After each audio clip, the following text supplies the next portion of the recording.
Good morning बच्चों। अगला topic है हमारा रासायनिक संयोजन के नियम। तो रासायनिक संयोजन के नियम में पहला नियम है हमारा द्रव्यमान संरक्षण का नियम। तो इस नियम को किसने दिया था? फ्रांसीसी केमिस्ट लेवाशिये ने 1774 में। तो इस नियम के अनुसार जैसे ऊर्जा संरक्षण का नियम है ना हमारा कि ऊर्जा को ना तो उत्पन्न किया जा सकता है ना नष्ट किया जा सकता है, उसी प्रकार से द्रव्यमान संरक्षण का भी नियम है। द्रव्य यानी कि कोई भी पदार्थ को ना तो बनाया जा सकता है और ना ही नष्ट किया जा सकता है। किसी भी रासायनिक अभिक्रिया में भाग लेने वाले द्रव्यों का कुल भाग रासायनिक अभिक्रिया में बने द्रव्यों के कुल भार के बराबर होता है। जैसे एक अभिक्रिया यहाँ पे आपको दी गई है, सोडियम क्लोराइड और सिल्वर नाइट्रेट क्रिया कर रहे हैं, तो क्या बन रहा है? सिल्वर क्लोराइड और सोडियम नाइट्रेट।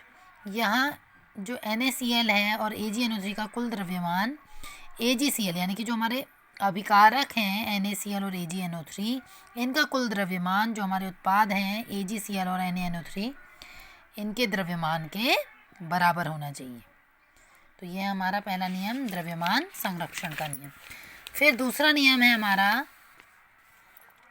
स्थिर अनुपात का नियम।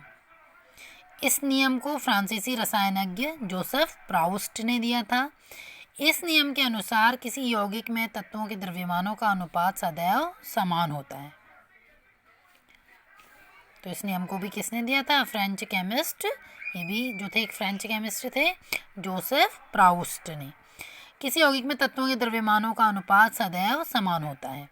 जैसे हम देख लेते हैं, कार्बन डाइऑक्साइड को हम किसी भी विधि से प्राप्त करें तो इसमें कार्बन और ऑक्सीजन का अनुपात सदैव क्या होता है? 12:32।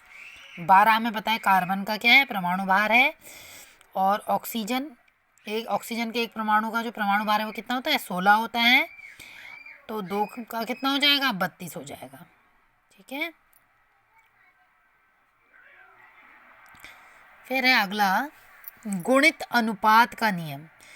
इस नियम को डाल्टन ने 1803 में प्रतिपादित किया था। इस नियम के अनुसार दो तत्व संयोजित होकर एक या एक से अधिक यौगिक बनाते हैं तो कि उस स्थिति में क्या होता है? एक तत्व के साथ दूसरे तत्व के संयुक्त होने वाले द्रव्यमान छोटे पूर्णांकों के अनुपात में होते हैं। इसे हम एक उदाहरण द्वारा समझेंगे। जैसे हाइड्रोजन और ऑक्सीजन, ठीक है, हाइड्रोजन के 2 परमाणु और ऑक्सीजन का 1 परमाणु मिलकर क्या बनाते हैं?